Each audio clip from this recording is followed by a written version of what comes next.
शादी के मौके ते फिलहाल दोलन हल शेरन जो हली थोड़ो जिक्र 2-3 मिनट। चौथो पंजो नी असाजे इलाके में एकड़ो वडो विहाव हुजे, उन विहाव में उन्हनि एकड़ो बुजुर्ग घुरायो। वो मुखे ट्रोयो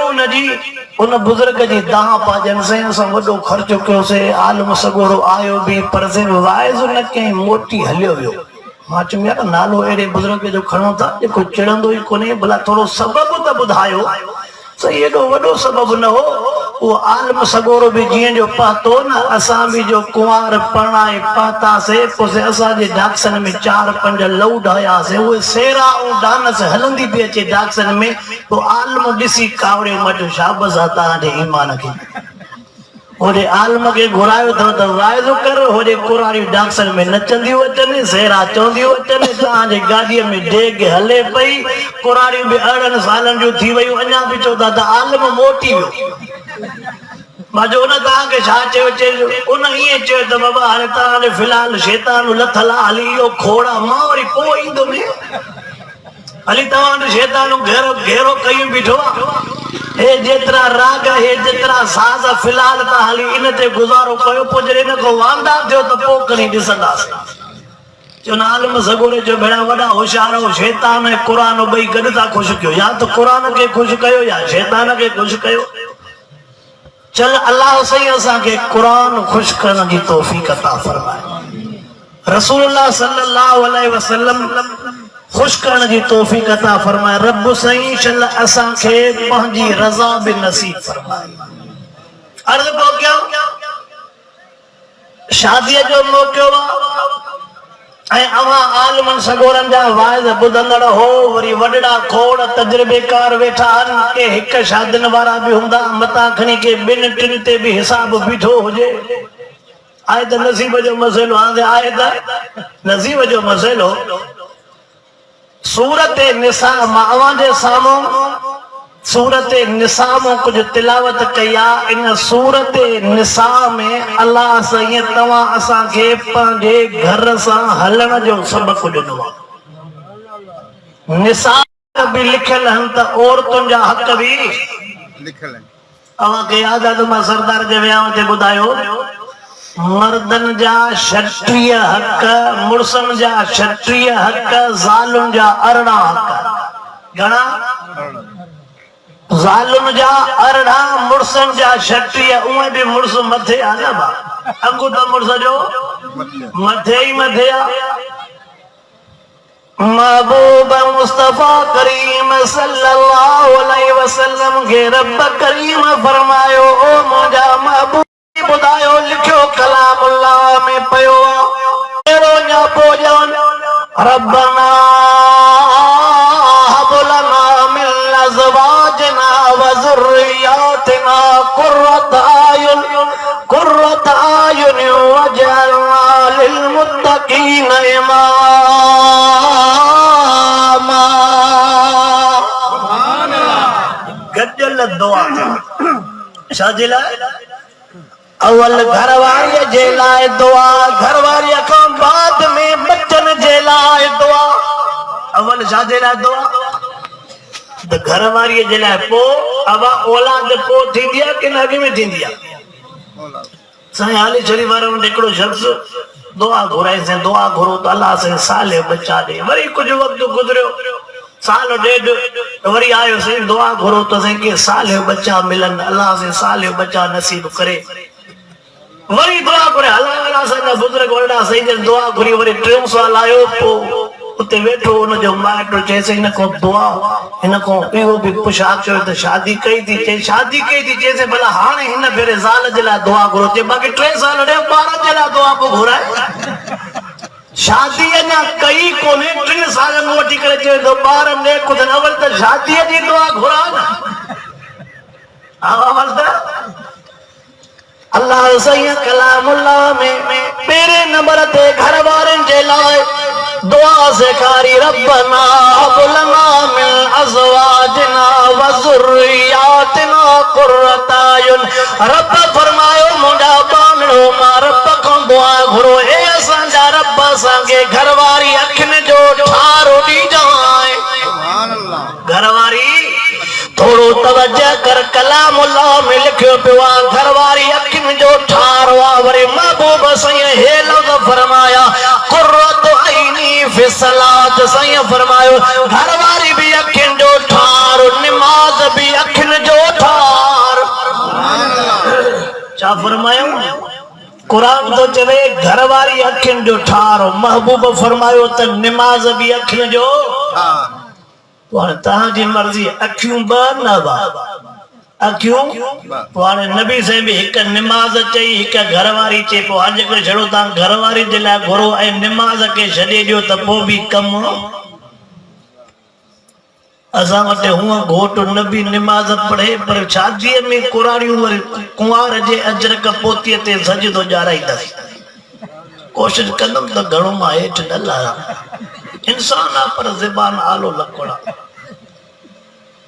ओ मुसलमानो सदको वना रब करीम जे सबकन ता अल्लाह सैया सबक सेखारिया मुखो घुरो मां घरवारी ने कुजाव घरवारी ने कुजाव तवज्जो कर घरवारी ने को आत जिंदगी ते असर वडो थींदो घरवारी ने कोंदी ज़हनी टेंशन न होंदो घरवारी ने कोंदी घर में भी सुकून बाहर भी सुकून जडे दिमाग के ज़हन के सुकून होंदो आ त हमरा बीमारन खां भी पासीरो होंदो आ ॾिसंदाओ न मर पिया हूंदा न त पोइ उनखे का बीमारी भी न माटो ॾींदी आहे सुन्नीअ खे पेट जो सूर भी सटे विझंदो आहे अब हकीकत सुन्नीअ खे पेट जो सूर भी एक खुद सुन्याई बीमारी वरी अचे भी इनखे माटो पोइ तूं छा थो सम्झ घुमी सघंदो पैसो हूंदो फर्क कोई न हेॾो भी खीसो भरियल हेॾो भी खीसो भरियल सांग जो चक्र ॾेई आयो खाधो पीतो पेटे सूर मथे सूर इहो ॿियो टियों त हिन जे लाइ कुझु भी कोन जे भेण जवानो कहिड़ो आहे जो बुखार जे करे जे हंध में समय घरवारी ने कूंदी दिन जे जिंदगी में सुकून होंदो बुधो एकड़ी गाल बुधो दुनिया में सुकून न थव दुनिया में सुकून न थव मता चो त पैसे वारे के सुकून मता चो त पैसे वारे के सुकून तवज्जो करे कब मिसाल तो बुधाई वणो जे करे तू चवे तो फलाणो पैसे वारो आ वडो मजन में आओ फलाणो पैसे वारो आ वडो मजन में आओ उन जे नसीहत जे लियो सामा एकड़ो वाक्यो पढ़ में अल्लाह वारे दे एकड़ो शख्स आयो चवे तो सही दुआ करो त अल्लाह मुखे दौलत जाम दे दादो चवे आयो अल्लाह वारे दे चैसे दुआ करो त मुखे रब दौलत जाम दे अल्लाह वारा वरी जेके सबक ॾींदा न उन्हनि सबकनि जो मिसाल ई पंहिंजो अल्लाह वारो तो चवे दुनिया जे लाइ दुआ न घुराए पैसे जे लाइ दुआ न घुराए हीअं दुआ घुरा अल्लाह सही मूंखे ज़िंदगी सुकून वारी ॾे मूंखे आराम सुकून वारो ॾे मूंखे बचाव सुकून वारा ॾे जॻह सुकून वारी ॾे ईअं चयो पर हो चवे सही दुआ मूंखे दौलत जाम दे मूंखे दौलत जाम उनखे नशो हुजे पैसे जो ऐं पैसे वारो नशो पैसे वारो नशो ॾुखे में ॾुखियो आहे ॾुखे में ॾुखियो आहे ॾुखे में ॾुखियो आहे अल्लाह वारो चएसि भला हिकिड़ी ॻाल्हि मन तूं जो आयो आहे दुआ घुरण त मूंखे दौलत घणी मिले वञो घुमी आ जेको तोखे मज़ो ॾे हेतिरी दौलत हुजे उनजो नालो कर मां दुआ घुरां त तोखे एतिरी दौलत मिले जंहिंजो तूं नालो खणो पाण वटि जो मिसाल हिकिड़े हिते को अल्लाह वारे ॾे वञे पोइ जेकॾहिं अल्लाह वारे खे चएसि दुआ घुर त मूंखे दौलत मिले ज़मीन मिले पोइ सच ॿुधायो कंहिंजे लाइ चवंदो त एतिरी मिले या अधी वॾी या चाचे लाइ ॻाल्हायो सुकल थी वियो हा होॾो चवंदा बि त भले हक़ सच खोले चओ हाय हाय अलाए छा काॾे विधी ज़मीन काॾे विधो पैसो हलणो हथे खाली अब हलणो अल्लाह वारो तो चवेसि घुमी आ जिते तुंहिंजी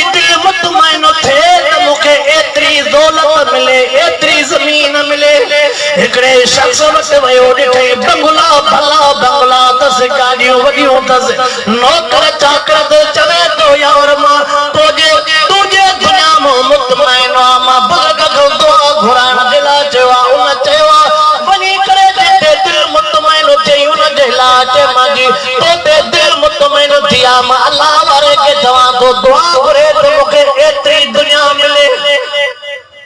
यार यो पासो ही छे भले मुके पैसो थी न भजो न छे को सुकून न थई पर हिन छा सोचो पक हे सोची नो तो मना मोजड़ो बियो जमींदार कोई न जे असा जो अंदर खराब असा खुद वरी जल्दी ले ते फतवा न बचे हे मना सड़े तो तो मा इन जेडो पैसे वारो अल गड़ा हो तो जे बाबा सड़े न बड़ा निकाल ना है मा खुद सड़यो पियो तो ते छो सड़ ये भला जकड़ा अन्या बियो फलानो नालो तई उन देवल ओ सागो ईमान वा जेते मते उन बे दे वयो उन सागी गावल कैसे यार मोवट नाच फलानो मानो थई अन्या उन दे वणो बियो जको हो राजा बंगला अन्या मथे टियो जको हो राजा बंगला अन्या मथे उन जा बंगला जे बस हिन खां वधीक हद अल्लाह वारा कदे कदे अजीब नमूने से समझाइंदा अब जेस तणी मानू धिका थाबा न खाइंदो आ तेस तणी को सबक को याद भी कदे कदे व्यापारी चवना अब ठीक है ये छे तो के मा जाए तो 3000 में तो बाजार घुमिया सागी शे जेकने तो के घट मिले तो उन रकम में दींदो मा मथे मिले भला पोत ये पैसा दी दे सब चुप के राजा खुद ना दे दी तो वती तो कासे अब आई आहे अल्लाह वारे दे वयो सही फलानो मावा जे टेम ते उन वटे पातो जैसे यार मुखे तुजा बंगला उन्होंने बिनी जे बंगलन का वधी कटा वन तुजा नौकर चाकर तुजी दुनिया जे टेम ते जैसला दुआ घुराण ला बुजुर्ग वट वयो में बुजुर्ग मुखे ही गाल कई उन टेम ते वो दुनिया वारो रोई पियो तवज्जो कर उन टेम ते वो दुनिया वारो रोई पयो हे तो चवे त बंगला तड से गाड़ियों तड से नौकर चाकर तड से लटो कपड़ो तड से पर रोए साजे करे तो पियो चई तो को मां केरी गाल तो पुछा क्या वरी तू छो छो रोए चई न जे करे रोआ तो मां त फाथलो पर तू नफास जाए मां त फाथलो पर तू इन जो चक्कर जाए भया इन जो नालो दाबो जो जाने वना तो हर को भजे तो दुनिया में जहर आहे केरी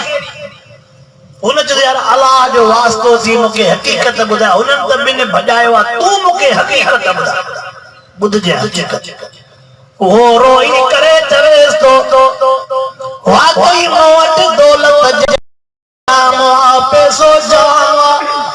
मां शादी कई पसंद की शादी कई पैसे वाले के पसंद भी मिली वेंदी गरीब के या जंजी अख खत्म या बाह खत्म या उजवा खत्म के शाम अब आई आज जो उजवा खत्म हो दे असा मतलब गरीब भी देख अमीर को मथे दी दई एको अण हो तो फाला पुछड़ा एको अण हो तो फाला अरे गरीब है मिस्कीन है पंजे चाचे वटो मिले थी तो बिस्मिल्लाह न सही मैं मासी वटो पुफियो तो न सही न त भला भी खबर पए पो एड़ी में जो अल्लाह खैर करे जे उन जे सजे गोठ मतलब के ओ न हिन के को दे न उन के को वठे जोड़ वरी एड़ो ही ठंदई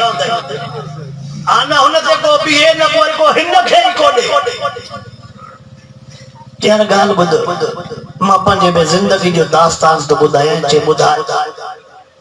तेमा दुनिया वारो हुयो न दुनिया जे करे मां पसंद जी शादी कई मां पसंद जी शादी कई अबे गेज में फलानी जाओ तो शादी कराए अबे मुके वो शादी कराई पर अल्लाह जी कुदरत वा पसंद वारी घरवारी बीमार थी पई पसंद वारी घरवारी बीमार थी पई आने मुझी घरवारी बीमार जो थी पई त डॉक्टर सफा ला इलाज करे छड़ियो डॉक्टर थियो त बचन जो आसरो नाए चमड़े बेड़ा मित्र माइट भी सब छड़े में आने जका वक्त में उन में भी बचन जो आसरो ना है वो बचे न बचे हे अग में वने पो हथन हे वरी उन को भी अग में हथन मा पो वने अल्लाह अकबर अल्लाह अकबर। जब वो अस्पताल में घरवारी जे मथो रोआ पियो तवज्जो कर समझाणी जला अजीब वाक्य आज याद आयो। जे तो घरवारी जे मथो रोआ पियो घरवारी भी चवे छो छो रोए तव्हां त मर्द हूंदा हो जेकरे मां मरी वई वरी बि कुंवार तयार तू पैसे वारो आहे जेकरे मां मरी वे में एत का मर्द चंदा हो तो सा मोहब्बत आ तो को सवा भी काई शादी कोन मरण में तो सा गरण में तो सा परणो में तो सा मां मरी वे तो वरी सागी ते मुके भी खबर न पई मां चमास बस शादी तो साई थी वरी जिंदगी में शादी ते ई मुके लगे ही न तो जो तू भी शादी न करे जे बस उन सा जो मोहब्बत ई मुके भी खबर न पई उन जे सामू मां भी धक्को ही कोई समझी गयो। हाने त अखबार में अचे तो ते हमरा बी शादी जो इरादो कयो त रात जो निंड पियो त घरवारी के मौको मिली वियो धक्को ही आ गई वडा आसरा के वडी उम्मीदा कहे त बी शादी करे इन में बंगलो जगह पर माई तू सुम त मा तुजा सब इरादा पूरा हाँ वरी वो खबर तले पली अस्पताल दाखिल नवाब शावर में मोटारी नो तैयार जो कम न थी हां चल के समझ गए एना जो मां पंजे घर वाले के चम तो सा मुजी पक्की दिला भला तू दी चवे त बी शादी हाने त तू डिठई ना अल्लाह जी कुदरत इन पांडो पाण सा ना को करे छयो इन पांडो पाण सा जुल्म करे छयो रब जी कुदरत अजीब है ना मर्द थी वो रजी घरवारी भी चाक थी वई ए शादी जे लाए कोन वरी घरवारी जे लाए डॉक्टर लाए लाज जी फतवा दी डॉक्टर जलबा इलाज कोने को घरवारी ठीक थी वई हमने वरी घरवारी भी परेशान तू छा कयो तू ओ इते वरी गाल करे वरी रोनी ते यार हकीकत बुधाओ त छड़ो तो पार तो कदे छड़ो सुका तो भरे जे रुवान जे गाल ते तो मुके घरवारी ते तो त ना तो कयो हे दौलत का देवी हे बंगला का देवी दा वारस केर थींदो पाण सिंधी में चवंदा त पोयो जंहिंजी औलाद न आहे त वो माल केर खाई वेंदा अब गला सिंधी में चवंदा बाबा कुत्ता बिला खाईया फलाणे जो माल ये चवंदा ना अब फलाणे जो माल हालांकि कुत्ता बिला त न खाईंदा पर जे कुत्तो बिलो छाजे करे उर्फ आव में चइबो माना जेको पराए माल खे ताड़े बीहे अब जेको पराए माल खे ना काबड़ जिया वाला सी वाला ना आवा ये हकीकत ये है ना जेंजो पोयो कोई न होंदो पो जेके उनजा भाइटिया भाणजा छाचंदा पोयो तो कोई कोने चाचे के मरण जो ख्याल ही ना है भाइटिया छाचंदा जो दोनों के पुट आए को चाचो मरण जो इरादो ही न था क्या सब कोई तो मिर्जा मरी विया है ना के फर्क न थो पड़ो और भाणेजा के मामे की भला शाही मामे के मरण जो प्रोग्राम ही ना है पर जेकरे बच्चा हो जल्दी है बाबा असा जो छा वने वरी पोयो वेठा औलाद भी अल्लाह जी नेमत दवे दो मुझे घरवारी मुके ये जुमला कया है माल काडे विंदो मिलकत काडे विंदी रोई करे चवे तो मां घरवारी के चवे मां तो औलाद जेड़ो कोने तोके मोकला मुके बच्चा खपन समझी भाई जे मुखे बच्चा खपन जे मुझे माल मिलकत ते कोई भी कब्जो जे मां इन जे करे रवा तो ये नौकरन में मुखे पुत्र थव जेके दिसो सा जे अल्लाह के मन बुजुर्ग के चो दुनिया दी दुआ न घुरई दुआ घुरई त रब कुरान वाली दौलत दे भड पैसे तो दुनिया में सुकून न थई दुनिया में सुकून न थई अल्लाह जे कुरान घर वारन के अखरन जो ठार चयो मिठड़े मोहम्मद करीम नमाज के अखरन जो ठार चयो आई मां ही भी वाइजन में चवंदो रहंदो भले दौलत हो जई भले पैसो हो जई पर जे करे घर में फडवा न को बंगलो बनदई न को पैसा ही बनदई आवा भले तू करोड़पति हो जे अरबपति हो जे पर जेकरे घर में फडो आ त पो न तो के बंगलो वणंदो ट्रोडी नौजवान वरी मुझे मोकिलींदा न क्लिपियूं त जीअं वाइज़र में हिनखे कमु अचनि। अजीब हिकिड़ी क्लिप हुई, मथां लिखियल हो त कंहिंजो घर फिटाइणो केॾो सवलो आहे, कंहिंजो घर ठाहिणो ॾुखियो अथव पर फिटाइणो सभा सवलो आहे। पोइ हुन क्लिप में हिकिड़ो शख़्स पंहिंजी घरवारीअ खे वठी हिकिड़े शहर में बाग थींदा जेके कॾहिं फुल बाग चऊं, वो हमरा पंहिंजे घरवारीअ खे वठी करे उन पार्क में वेठो आहे। ओ जिते हिकिड़ो नौजवान जेको हिननि जे विच ते झेड़ो पोइ विझणु चाहे, झेड़ो पोइ विझणु चाहे, नौजवान आयो अची करे हिन शख़्स खे पेप्सी बोतल ॾिनई। अवल उनवान ॿुधायो त फिटाइणो झेड़ो कराइणो केॾो सवलो आहे।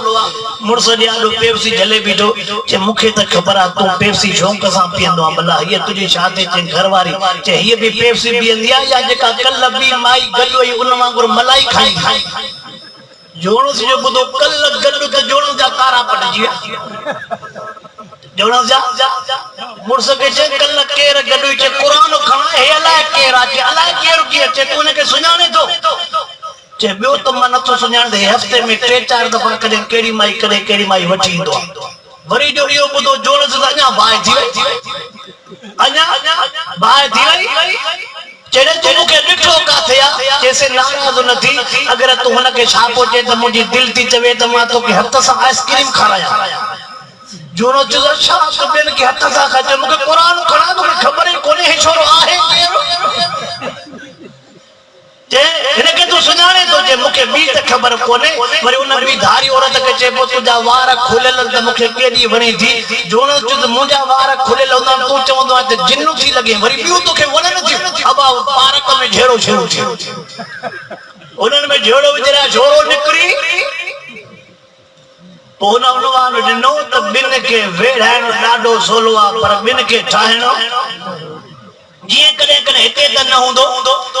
घोटे था ऐं कुंवारे था। अगरि हिकु ज्यादा अख़बार में न घोटे था ऐं कुंवारे था, जेको जंहिं कमरे में कुंवार हूंदी आहे के मूड़े ते विड़ी पिया, हुननि ॿधा 30, हिननि चया 10, झेड़ो थियो त बाबा वठो सॾो थी त कुंवार अंदरि घोट तरफ़ ॿार बेहोश पियो। अरे 15 ॾेई भेणा हमरा खे होश में था आणियो।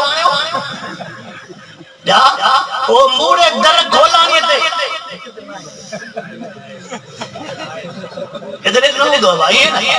उन्हनि घुरिया 30 हो ग़रीब मस 10 न ते, हाणे काॾे 30 काॾे 20 भेणा हणोना जहिड़ो जो तो वठो सड़ थी वे, लत हली मुक हली घोट ॿारो बेहोश। हर कंहिं जो बाबा पैसनि खे छॾियो, अंदरनि जो भले बेहोश थिए त थिए, अवल पैसा पोइ दर खोलंदो। हल भेणा अल्लाह से चला इतरे रब कंद एड़ी हालत न हूंदी। आमीन त चओ। वेठो हर भरो एॾो भो बि न जो। थी वई शादी बंदि थी वई आहे? अॼु निकाह थी, माशाअल्लाह। ओ मुंहिंजा सोना, अर्ज़ पियो कयां त जेकॾहिं शरीयत जे मुताबिक़ पंहिंजो हिकु हिकु कमु आहे त आसान आहे। अल्लाह सैयद कलामुल्लाह में फरमायो, रब्बना हब लना मिन अज़वाजना व ज़ुर्रिय्यातिना क़ुर्रता अयुन। छड़ो मां रब करीम को दुआ करो त घरवारी नेक ॾे, घरवारी नेक घरवारी उहा ज़िंदगीअ जे लाइ सुकून आहे, घर जे लाइ सुकून आहे, बचन ॿारनि जे लाइ सुकून आहे। घरवारी नेक हूंदी त मुड़ुस खे बि संभालींदी, घरवारी नेक हूंदी त सॼे घर खे बि संभालींदी, घरवारी नेक हूंदी ससु सहुरे खे बि पंहिंजे अबे अम्मा जे जाइ ते भाईंदी। हाँ, उन खां बाद में रब करीम फरमायो अवल दुआ घरवारीअ जे लाइ घुरो, पोइ वरी दुआ मां अल्लाह खां बचन जे लाइ घुरो। बच्चा बि रब फरमायो क़ुर्रत आयुन, मां अल्लाह खां दुआ घुरो रब बच्चा बि नेक ॾे। बच्चा भी घरवारी त नेक हुजे, जेकॾहिं बच्चा नेक न आहिनि तॾहिं बि पीउ माउ जे लाइ अज़ाब, अब तॾहिं बि पीउ माउ जे लाइ अज़ाब। मां हिकिड़ो वाक़ियो थो यादि अचे, वॾड़नि जा पहाका पंहिंजे जाइ ते सचा, वॾड़नि जूं कहाणियूं पंहिंजे जाइ ते सॼियूं खोड़ वॾड़ा वेठा आहिनि। उन में लिखियल हो पुराणो किताब हो त घरवारी जे जिंदगी जो असर मुड़स ते कीअं थींदो आहे। घरवारी जे जिंदगी जो असर मुड़स ते हिकड़ो शख्स 80 साल जे उम्र जो 80 साल जे उम्र जो नजर जो के 80 साल जे उम्र जो दीद भी कोन पी पवे कन न बुधे भी कोन पो बात न जको ॻाल्हाए पो समझ में भी कोन पो अचे तवज्जो कजा तो सफा लिंगन में सा हुई न दिसी सके न बुद्धि सके यार हे त मां बुजुर्ग आलम सगोरो बुधवा ने मां आई में दुआ घुराइण हाने हे त बेचारे जो हे हाल वा के को दुआ घुराया चे हिन जो पीउ थव उन दे वजो चे हाने पुट जो हेड़ो हाल वा त पीउ जो जे तू वञ तनी उन जे पीउ दे जो वयो ॾिठे त सही उन जो पीउ जेको वॾो वा उम्र में भी वॾो छो त हे पुटवा हो अबवा हो ॾिसे भी तो ॿुधे भी तो कुझु ॾंद अथस भी यार हे ना कुछ आहे पुट जो ओड़ो हाल पीउ आ त ॾिसे भी तो ॿुधे भी तो हथ सां काचे वठे भी तो कुझु ॾंद भी अथस हाणे वरी अञा ख्याल मटियो चे भला हिन जो पीउ भी आहे चे आहे ओॾे जो वयो तूं 120 सालनि जे उम्र जो 120 सालन जे उम्र जो नजर जो के जो उम्र जो जवान वा न को लठ जी टेकया न को अखिन में ऐनका अखियूं सलामत कन सलामत हथ सलामत ये घूमे पियो चे दुआ त पो तो घुराया पर इन्हन को पुछा त कया हे चक्कर छा है दुआ त मां पो तो घुराया पर हिनन को पुछा त क्या चे सही तू भी आलम सगोरो तुझो पुट भी आलम सगोरो तुझो पोटो भी आलम सगोरो मां भी आयो आलमा का दुआ रखियो आ सुभान अल्लाह उन मोके को टेंशन ही नहीं नो ते वर जेका पुट के पढ़ाया हुआ कुछ डिगड़ी हुई हुआ कुछ पर वर जेका पोटे के मगज में लगी वई हुआ खुदा खैर त छा समझ में आयो पंहिंजी घरवारी तबियत जे मुताबिक नेक सालियो त मर्द जे जिंदगी ते असर वरी कुछ जेका नुहास हुआ कुछ डिगड़ी लगस त उन जो मर्द जे जिंदगी ते असर रब्बना हब लना मिन अज़वाजना व ज़ुर्रिय्यातिना क़ुर्रता अयुन वजअलना लिल मुत्तक़ीन इमामा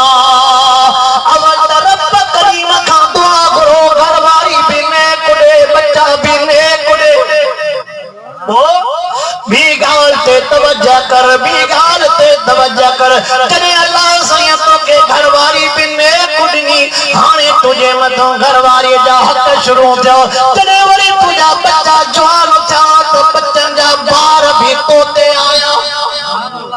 बच्चन जा बार भी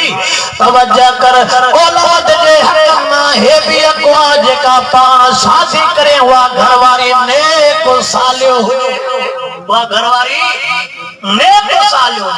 ओ मुसलमानो महबूब मुस्तफा करीम सल्लल्लाहु अलैहि वसल्लम जे लफ्ज़ मुबारक करते नजर कर साईं भी असा के मशहूर भजन वल दीन हा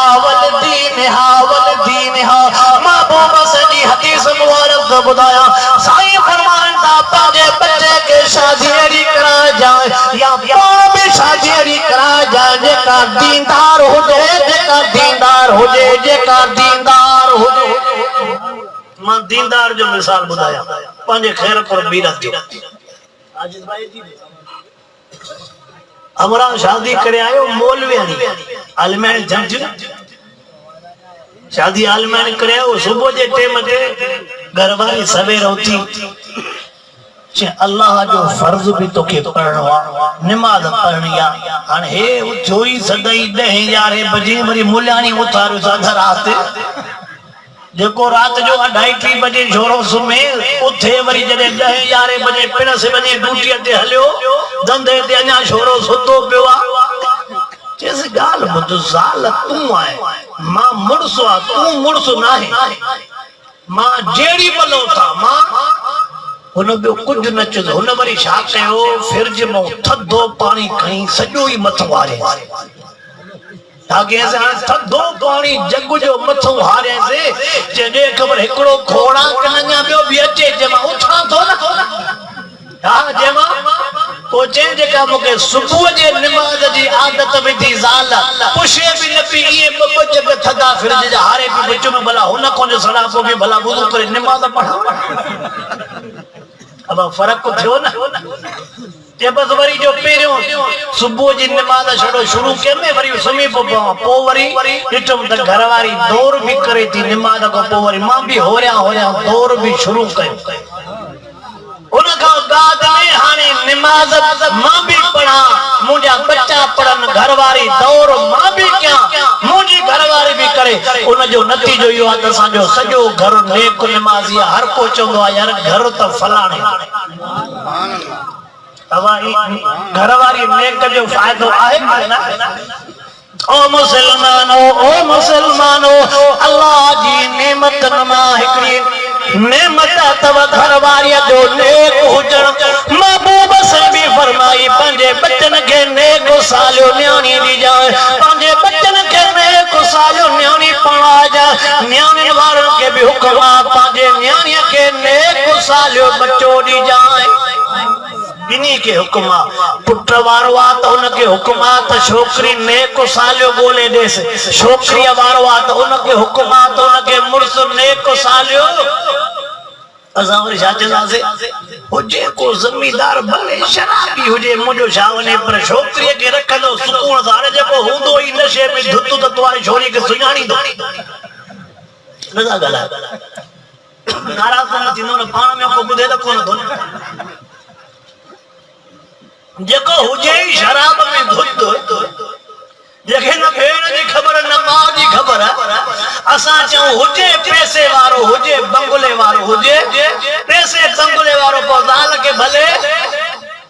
असा चंदा थे जेको दोलन धमामन सा चे को भले चाचन मामन के लेखे न लेखे छा छा आदा नमोजा सोना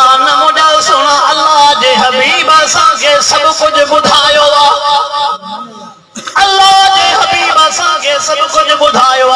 अल्लाह जे कुरान असा के सब कुछ बुधायो थोड़े मांगते वधाइंदो अल्लाह अजमत निकाह जे लियासा निकाह वटे में बड़ी नेमत या निकाह वटे में बड़ी नेमत या निकाह जे करे बिन खानदान जी मोहब्बत वधंदी निकाह जे करे बिन खानदान जी शर्त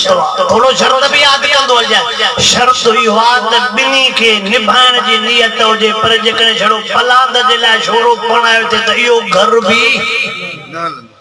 अब सिंधी समझो था पलांद जे लाए अगले जे मिल्कियत ते कब्जे करण जे लाए अगले के हेठों करण जे लाए पाण को घट देखारण जे लाए संग उतो वते त यो घर भी उन जो मिसाल मां एकड़ो या मां कोट जो भी नालो न खणदो मां ज़ात जो भी नालो न खणदो मां पर उन घोट जेका मुखे रोई गाल कई जैसे अबे मुखे शादी कराई मजो भली छे या जैसे शादी को पो मुखे 10-12 डी थिया न पर अबो ओताक में सुमारी वेठो आ मुखे घर न तो छडे मुखे तो समझ में ना आयो जैसे जातो वती थे न उन जो हुनन सा पुरानो जेड़ो थस उन जो हुनन सा अरे पुरानो जेड़ो हे तरफ जी रहमत वसई को शोरो भाषा ही जो अरे मना अगले में दुश्मनन को हिसाब करण जे लाए उनन को न्याणी वठी पुत्र के जवे तो घर पुछा तो समझा यो पोड़ो मरंदो त सिधो जन्नत में गला ओड़ा तो परावन बच्चन जी जिंदगी तबाह कर मलाइकन जे हथे अच तो खबर पई पेरी धम त कब्र में मिलंदी तब जिंदगी में तकीर तो क्या आवा पेरी धम कब्र वारिया अन्या अगते हिसाब किताब बियो हां निकाह जे करे बिन खानदान जी मोहब्बत वधंदिया निकाह जे करे बिन खानदान जी मोहब्बत वधंदिया हुआ हो खानदान बियो तेरे पुत्र पायो न्याणी पणायो न निकाह न्याणी पुत्र पाणन जे करे जण भई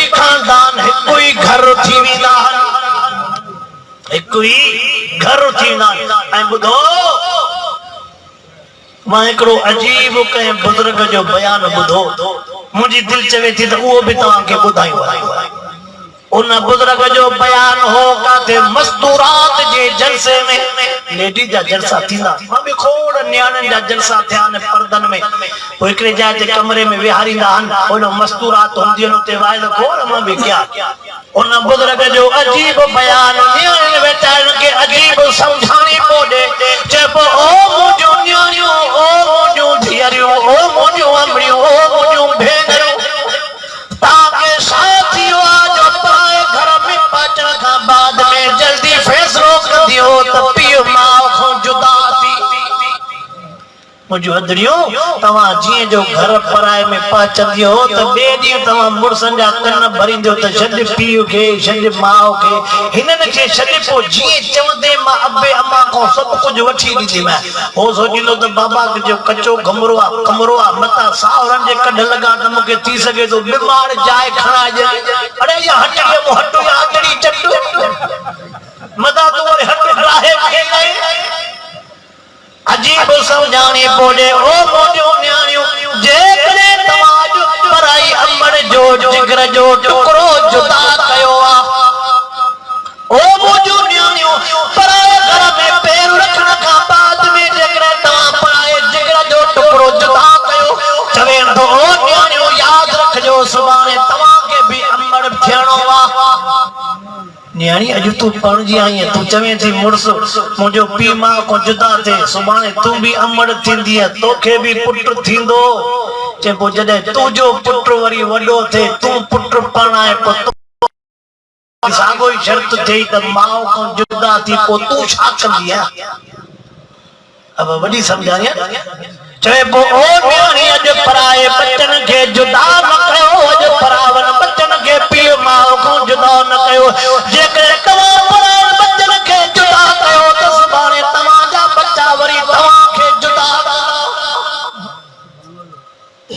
हे त मां मिसाल ॾींदो आहियां तव्हां खोड़ वॾा समझदार वेठा हो ॾिसो थी छा थियो थी हे बि देरी कोन गामू पुटु हाँ है भी देरी न कंदो घरवारी सच थी चवे अच्छा हिन में जो सच थी चवे थी जुदा पोइ जॾहिं ख़र्च वधियो पोइ ॾिसे वेल पोइ ॾिसे त पिटु सही दुआ घुर बरकत पवे न अञा त थोरो हल त थोरो ख़बर पवे न कीअं पीउ सां बि जहिड़ो कई माउ सां बि जहिड़ो कई पीउ माउ सां जो जहिड़ो कई तुंहिंजे लेखे त ॿ भाती थींदासीं 50 रुपया सुबुह जो ख़र्च 50 पंहिंजे लेखे हिसाब कंदो 500 कमाईंदो आहे 50 सुबुह जो ख़र्च 50 मंझंदि जो 50 राति जो 150 350 तो वरी बि बचा न पुट थोरो हल त ख़बर पवे वरी जॾहिं जो बीमार जो धचको आयो अब हाणे दवा काॾों अचे हाणे सोन विकिणो सोन थी मां ॾियां मरण जो सोन खे हथ लाहियो ॾियां अरे मर पोइ बिना होॾे मूंखे जुदा बि करे छॾई ओ मुसलमानो ओ नौजवानो मां ॿ टे ॻाल्हियूं अर्ज़ रखण थो चाहियां अल्लाहु अकबर निकाह जे करे ॿिनि ख़ानदाननि में मुहबत वधंदी आहे कॾहिं वधंदी जॾहिं ॿिन्ही खानदाननि जी नियत जेकॾहिं नियत सही न हूंदी त कॾहिं बि पेट्रोल पूरो थियो हले तो पेट्रोल को लौट तो खड़ी जमाल जी करामत दोले पेट्रोल भी थोले आए जका करामत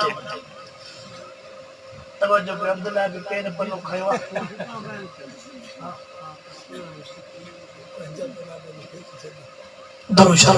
अल्लाहुम्मा सल्ली अला सय्यिदना व मौलाना मुहम्मद व अला आलिहि व सहाबी व अज़वाजी व औलादी व अहल बैती अजमईन निकाह जे करे अल्लाह सही नेक सालिह औलाद दींदो आहे नेक सालिह औलाद जे करे इंसान जे जिंदगी में खुशी अची वेंदी आहे मां वाइदन में हे लफ्ज़ चवंदो रहंदो आहे अधु इंसान जी जिंदगी नेक बचा थी मां भी बहराड़ी जो तहां भी अक्सर बहराड़ी जाओ जडे पोख तैयार होंदी आ त कुड़मीअ जा थक लही वेंदा आ बाबा सही हाणे तव्हां वटि कणक पोखी आहे मूंखे तो उम्मीद हूंदी इंशाअल्लाह तव्हां व्याज ते कलर न खयो हूंदो न कोई दीदी वाला आवा 7000 वाली बोरी जेकरे 2 महीने जो उधर ते 9 में मिले तभी शिकी कम खे न जेकरे 2.5 वाली बोरी 5 मिले छड़ो 2 महीना उधर छड़ो विथी मिले असा महीने जी भी छड़ो विथी मिले भराए डाक्सन शिकी कम खे हाय हाय मुके वो अञा वाक्यो याद ईंदो आहे असांजे पाड़े जो गरीब हो मां चयोमांसि तूं मिसकीन आ तूं वॾो ख़र्चो विहांउ में न कर पुट जे में साईं हिकिड़ो पुट त आहे अलाए वरी कहिड़ा सवे पुट थींदा जा मट उहो त सही आहे हिकिड़ो पुट बि आहे पर वॾनि जो पहाको आहे त सवण जे हिसाब सां पेर डिघा कर पोइ हे त खणी चवे पोइ पर जेको ॿियो अंदरूं वारो मेणो रादर बि थोरी कोठ वारा खाई भी विया खणी भी विया वरी जो आयो दावत जो टेम दावत हिकु भी ना वरी भी कोठ वारा पाता सागे ही दावत में हो माल भी खाई विया हां से मां उतम जडे ॾिठो दावती कोई कोन आयो पावत थी कोने कोठ वारा असां वटि 200 300 200 300 हां दुकान वारो बिल बोरची ॿियो ॾिसी करे मां भी वियां छॾिया मां टियों ॾींहुं न पुछा कि मां छोरो पढ़ण वाला कोन पढ़ टियों ॾींहुं मां भी पुछा न कई आ त छोरो पढ़ियो मां जो न हिकु पुट हुया बाॼो भी शिकी रखिया न कम के जे सूर यो आ त पावत सागी पर ॿ दफ़ा गोठ वाण खाधो मां तो रब चयो त गरीब छो न पीस खाए सागे धके सन में अला बिजो जेके गरीब तो सा बधल ओए सुबह जो भी खाइंदा थाल देगरी भराए भी विदा वरी यो खास मानियते भी जैसे जेकरे के ना पो क्या समझा पो तो वेला मात हत कदी बीरे में जैसे हाने दुकान वारो भी कड्ढा डेकोरेशन वारो भी कड्ढा मुर्गी वारो चवे तो वयो काडे छोरो चवे तो बाबे जी खबर ही कोने क्यों दिया काडे विवा सलाह के मनो पेर जेतरा ताकत हुजे वा ला युकल्लिफुल्लाहु नफ्सन इल्ला वुसहा कलाम में भी रब करीम फरमायो जेतरी ताकत हुजे एतरो कम कयो जेतरी ताकत हुजे एतरो खर्च कयो ताकत को मथे खर्च कंदो यार तवा जे बर्दाश्त को मथे थी वेंदो पो तवा के दुख ॾिसणा पवंदा पो तवा के तकलीफ़ ॾिसणी पवंदी के वरी तवज्जो कर के वरी व्याज खणी भी पुत्र पढ़ाईंदा नशा व्याज खणी भी पुत्र पढ़ाईंदा पुत्र के 4 बार थींदा पर हे व्याज होया पियो लिखंदो छोरे के 4 बार पर हे न व्याज खा नखण जाए व्याज शरीयत को नथी चवई त वडो पैसो खर्च कर जे तेरा पता कदर ने भी पुट ते भी खर्च कजाए न्याणन ते भी खर्च कजाए हां शरीयत तो के चवे थी बार लाए जाए निकाह जे करे अल्लाह औलाद दींदो आ जे का औलाद ठक लाए शरीया निकाह जे करे इंसान गुनाहन खां बची पवंदो आ निकाह जे करे इंसान गुनाहन खां कियां निकाह जे करे इंसान गुनाह खां बची पवंदो छड़ो हूंदो त पियो लोणा हणंदो सिंधी समझो था छड़ो हूंदो त पियो जंहिं लोणा हणंदो गाॾे में लोणा हणंदो चिमचे में लोणा हणंदो बस में सीट में लोणा हणंदो वेगन जे पोइ सीट ते पियो लोणा हणंदो पर शादीअ खां पोइ एॾनि टेंशन हूंदो जो ख़बर ई न पवंदो त रोड ते आना बने ते आए तो कोशिश क्या तो घोट घर में वे तो भगवारी बारियो शादी को हमरा अल्लाह पर हे दीनदार जिन शादिन में कुरान जा वाइज रख रहा है इंशाअल्लाह एड़ो मामलो मसलो ओ नौजवानो बच्चो गुनाह का निकाह एड़ी से आ जिने करे गुनाह का बची पवंदो आ मानु निकाह एड़ी से या महबूब मुस्तफा करीम सल्लल्लाहु अलैहि वसल्लम फरमाइंदा हुजूर फरमायो जे निकाह कयो तई पांजो ईमान अध मुकम्मल कयो फकत इस्तकमल निसफल ईमान छड़ो निकाह जे करे अध ईमान पूरो थी बाकी फल यत्तकिल्ला फिल बाकी फरमाए बाकी जो को अध बचे तो उनमें अल्लाह जो खौफ हो जे सब बेड़ा ही पार सुभान अल्लाह तो इंशाअल्लाह बच्चन जा निकाह कराईंदा निकाहन जे मौक़नि ते क़ुरान जा वाइज़ रखराईंदा अल्लाह सही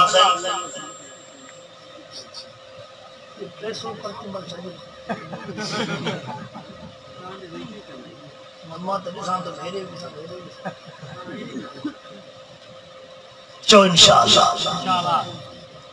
बच्चन के निकाहन जे नेमतुन खां महरूम न कयो पांजन घरन के जन्नत बनायो तो पांजन घरन के जन्नत बनायो नमाज तो इंशाअल्लाह न्याणी भी पढ़ाए भी पर व्याज खड़ी न कोई भी इंशाअल्लाह न तो के छाता इंशाअल्लाह पुत्र भी पढ़ाबा पर व्याज ते हराम जे पैसनि ते इंशाअल्लाह चो विहावन जे मौक़नि ते शैतान के मौक़ो न ॾींदासीं छा शैतान जो बाइकाट कयो ॾिस घर जन्नत बणजे थो कि नथो बणजे पर यादि रखो आख़िरी जुमिलो चई थो ॼाव जेकॾहिं विहावन में तव्हां दोल धमाका कया रब खे नाराज़ कयो पोइ शैतान जॾहिं घर में कब्ज़ो करे वेहंदो पोइ वरी घोट ऐं ज़ाल जे विच जे जहिड़ा फॾा फसाद थींदा ॿिन में ओ शैतान जो कब्ज़ो करे वेठो जॾहिं ॿिन में जहिड़ा फॾा फसाद थिया त इहो वॾो फसाद वरी वॾनि ते बि पाचंदो वॾनि ते जो जॾो जहिड़ो वॾो फसाद पाचंदो त पोइ अलाह असां मुल्हनि जी बि ॿुधंदो वॾो फसाद जो पियो त असां मुल्हनि जी बि केस गोरो आहे छा चवंदासीं केस गोरो केस ॾिसंदासीं त हालत कहिड़ी त जेका आहे पैसे वारो त केस गोरो आहे न त भट फुड़ीअ वारो कमु मिड़े सबबीअ में अल्लाह सही इन घोट खे आबाद रखे रब सां हिन खे नेक सालिह बच्चा नसीब फरमाए